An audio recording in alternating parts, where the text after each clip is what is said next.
Have you ever accidentally blown up a piece in the most dramatic way? I probably have blown up a piece in the most dramatic way. Can you tell the story? I can. Okay. It's probably a story that people should be aware of. Oh, yeah. So, one of the things that we were talking about earlier, we were trying to decide, or not decide, but we were saying I've been trying to like refine my, my functionality and the beauty of my work, right? So one of the things is cleanliness. So everyone's always cleaning all their product, like cleaning their material. That's how I do it. They, keep everything clean from A to B if you get all that dust in there, right? So With alcohol or yeah, with whatever kind of cleaners you're using. I oftentimes do use iso alcohol, and this story involves that. I work in Virginia also, where we got pretty good humidity, and usually, when I anneal a piece overnight, it needs to have more than one egress for air. So, like, if I have a piece on a blow tube, but it's sealed off in the kiln, I'll get this gnarly condensation in the piece, Oh, really? which dries up, and it like is almost like it's on the inside, and it looks like scum inside the glass, like right? So then if we go and heat, deposit. Like, yeah, yeah. and if we go and heat the piece up again and bake that in there and cook it in with the flame, it's gonna be in there forever, right? So this is one of these things that I've learned to identify, look at, and clean up if need be, right? So do you pop a hole? Yeah. Yeah, ends mostly. Mostly trying to get a Dry it out. Yeah, if you pop a hole in there, and it's something about the airflow and the way that things work, it just doesn't reside. So even if you clean the moisture out before you anneal it, it still somehow creates moisture in there overnight. I think it has something to do with the annealing process is a cooling process, which has to do with expansion and contraction. And I think what happens is somehow air gets sucked into the blow tube and can leave whatever's in the atmosphere in there, because it's going in there and it's getting evaporated and it's like leaving this stuff. Wow. Okay.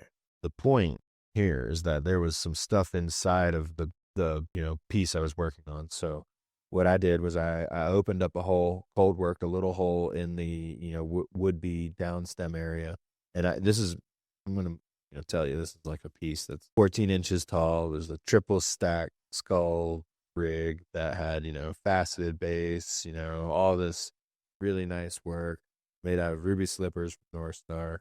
And I opened up a hole in it so that I could clean it and get all the alcohol and soap and stuff out of it, right? So I clean it, I'm cleaning it, I get all the scum out of it, and the last thing I did was put alcohol in there, and then I used my air compressor spray hose to spray out the alcohol, right? Just clear it out with air. And I sprayed it, and I saw this, cloud form inside of my piece. It was very like surreal.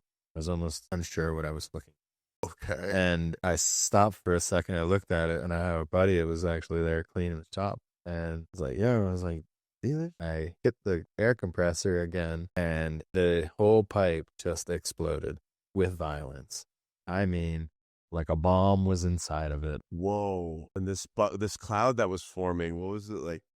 So the science behind what happened is, as we all know, alcohol is vapor, is volatile, right? It's flammable. Such a low flame. So the science behind it is there's warnings that say, never use compressed air to, there's a term, but it's like to clear or like force egress. Compressed air, when you run it across iso alcohol, can easily form iso alcohol vapor, and iso alcohol vapor and air is a combustible explosive compound. It's basically an explosive gas, and it's ignitable by anything like a hydrogen, so like water or air, H2O, you know what I mean? Hydrogen. It's like, so you shot it? So it just basically, I created this vapor bomb inside of my piece and ignited it with some type of hydrogen,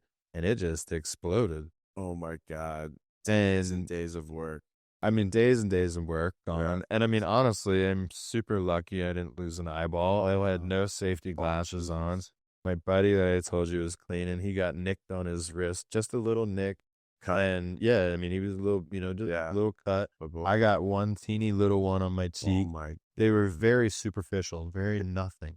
But like, they exploded into a ton of little pieces. We found pieces, 40 feet away from my torch in the shop. Wow. I mean, all over the place. It was an unbelievable event.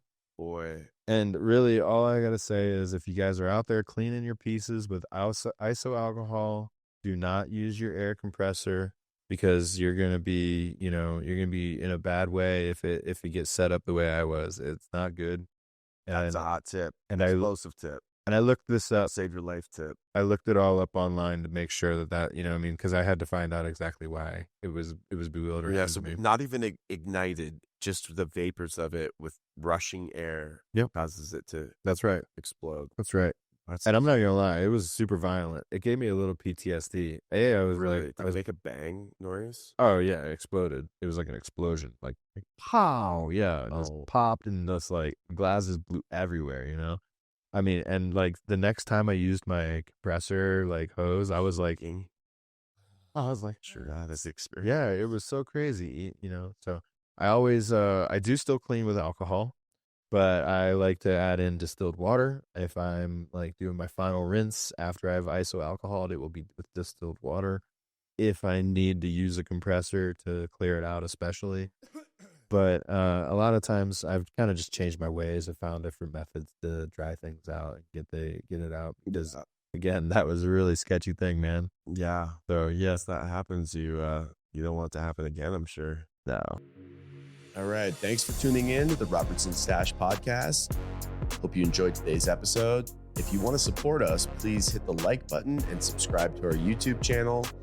Also, we want to hear from you. So if you have any comments or questions, please feel free to reach out. Hit the website, hit the link. We'll see you next time.